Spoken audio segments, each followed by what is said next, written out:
Flaming Sard here, back at it again once again, and today people today, I wanted to showcase this deck profile that I partook at a CCS. It's been about like a few weeks since that happened. I ended up in placing the 54th overall, and it's what I'm currently brewing as well, which eventually there are going to be changes to this because I saw some flaws in this that I wasn't comfortable with, but tried to manage in the best of my abilities. I'll say, in my opinion, on Emerald Steel, it's just more of current meta builds are just more high rolly. Too much of a high roll to the point that it can guarantee to lose over Red Blue and Steel Song. Depending on the certain Steel Song build, to be honest. But overall, it just can lose big time against Red Blue. But it can hold its own on every other one, including Red Purple. So, without further ado, wanted to showcase this deck profile, and I'll be honest with you, it's now fully foiled up since the last time you guys saw this, and it's going to be in the process of being max rarity now.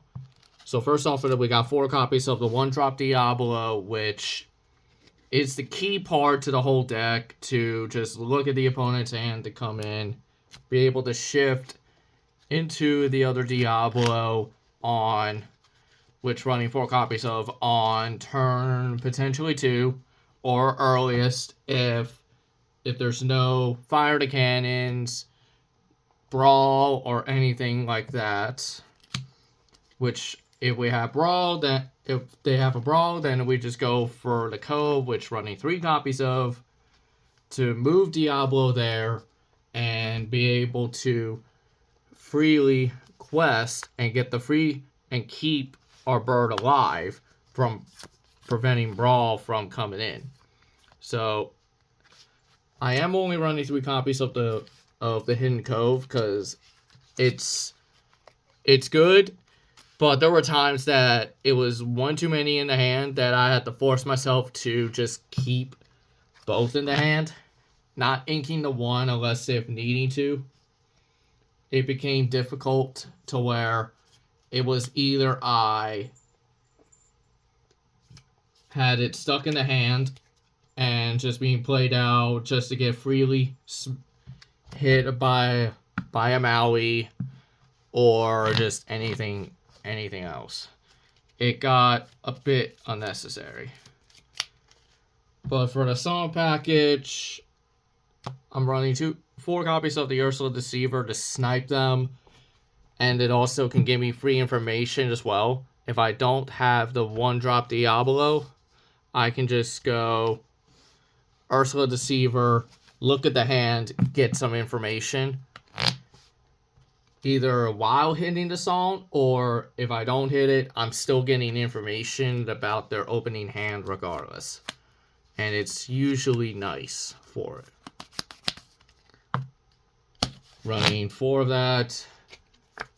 I'm kind of weird that I run this in 2 copies of, because some I'm going to just run 1 copy of it or not at all. I'm running 2 copies of the Baboom, mainly because it's just a good one to hit the last bit of the damage to a character, or the last bit of damage on a location, to just prevent any unnecessary issues with it. On top of that, it can be discarded as an action to shift onto the... can also be shifted onto the Diablo. And by having 1 more of that action that it can be discarded to shift, it makes things easier for me to freely shift him with no problem. And if there is any of the damage, we run 2 copies of Go-Go Tamago. This is a new card from the set 6, and it's literally insane. It's the most broken rare card that has ever been made. Because let's say that the opponent has a Hiram and it has 4 damage onto it. Pay 2 for the Go-Go, the normal cast. Paying 2 additional, gain 4 lore. I will gain lore equaling to the damage on the opposing character. So it is insane to where now we have something that it can take advantage of keeping our opponent's high willpower character alive. And it's just insane. We can really just punish them. Just punish them from playing the cards that are really busted for the meta. The next up, I run 2 copies of the Morph. I'm only running the 2, that's why it was replaced. The 3 copies that were normally in there replaced with a second Baboom, just to get that second action, and additional removal on top of it. Morph is really good, because then it can allow me to shift it at any of the characters freely, like Beast Tragic Hero, that I could shift into him on turn 3 if I wanted. Get the free draw 2 on turn 3, running 4 copies of that, or running the Big Tank, which shifting Morph into it is even better, because you're putting the damage onto the character, on the opposing characters, then challenge, deal 2, and just get everything that you need. Sometimes we have songs that I would sing with it, which running 4 copies of the We Don't Talk About Bruno, bounce the character, make them discard at random, and just get value off of it. Same thing with 3 copies of the Hypnotize to make my opponent choose and discard a card, and then I draw off of it, which all that value engine is placed off of Prince John, Greediest of All, which I run 3 copies of in my opinion, and oh my god, Prince John is really too stupid now. They got rid of our Bucky, so now we got Prince John back, and he's a lot worse than Bucky. And the other discard package of an option, I run 2 Ana. So, comes in, pay 2 additional. It has one of the 3 modes that you can make your opponent choose and discard a card. Give a chosen character +2 strength. Or banish a damaged character. So you can go Baboom on one of their characters if wanting to. And then paying 3 for the Ana, paying 2 additional to banish. And it's really insane. The one character that can take advantage of that, for me to do that continuously, is the Muses. Proclaim of Heroes, which I run 2 copies of. Because every time I play a song, I can return a character with strength 2 or less to the hand. So, after the following turn, quest with Ana, play a song, bounce Ana with the Muses, replay, and just get full value engine. Like, it can really go insane with it. It is just insane. Like, this deck is very high rolly, but it's so good. It's just so good that it's high rolly.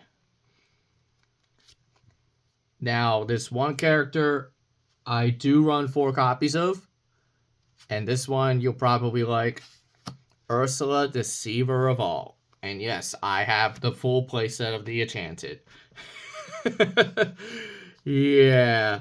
Let's just say this didn't take much as long as I hoped to get that.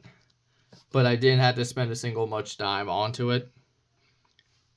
So, with her being able to double sing songs that are a song that's 3 or less, allowing me to double sing, like able to double sing Sun Chill, which makes my opponent choose and discard 2 cards from the hand, which can also trigger Prince John for me to draw 2 cards over each card, drawing a card for each card discarded, and just run that discard synergy.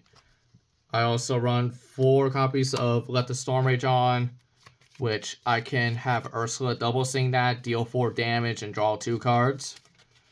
or the one big hitter, 4 copies of Strength of a Raging Fire, which, if it's double sung, it can deal double damage to a single character. So, like, if I have 4 characters, it can deal 8 to that one character with no problem. So it can one-shot Tamatoa, essentially, well, 2-shot Tamatoa, and be able to either one-shot Hiram or 2-shot him to the point that it becomes difficult for the opponent to handle everything. The last card I run, which this is my one way to punish the opponents from playing actions, so I can keep my board state, which I run 3 copies of the Pete. I was running 4 at the time, and now with people running less songs and a little bit of less actions, Pete is not that irrelevant as it was. He's still irrelevant. He's just now a steel staple card that you'll see in a lot of competitive decks. For every steel deck, you're probably going to see a bunch of copies of the Pete, Referee Pete, because as it comes in to blow the whistle, prevents the opponent from playing any actions for the turn, regardless if it's a song or not. So it can punish them from keeping the actions in their hand to remove your board state, and it gives you that extra layer of protection to just steamroll the opponent in the long run. So last time when I counted, this deck was 1,183, and that was before I finally got it all foiled up and everything. So I'm gonna double check on the pricing when I can, and then maybe we can do like a price check off of TCG Player for the deck and go from there. So hope you guys enjoyed this video. Comment down below if you're interested in that kind of a deck idea, to where we value the prices of all lorcana decks that are cold foiled up, because I think it can be misunderstood. Because it can easily be misunderstood on the actual price of the deck when you want it foiled up or max raritied on like ink decks,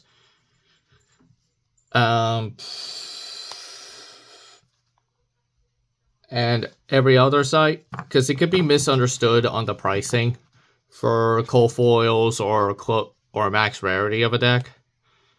Not many can be understood from the actual pricing of it, because they'll go by the price that is in with minus the cold foils instead of what it costs with having a separate pricing between regular cold foil max rarity price. It should be that separate that I would consider of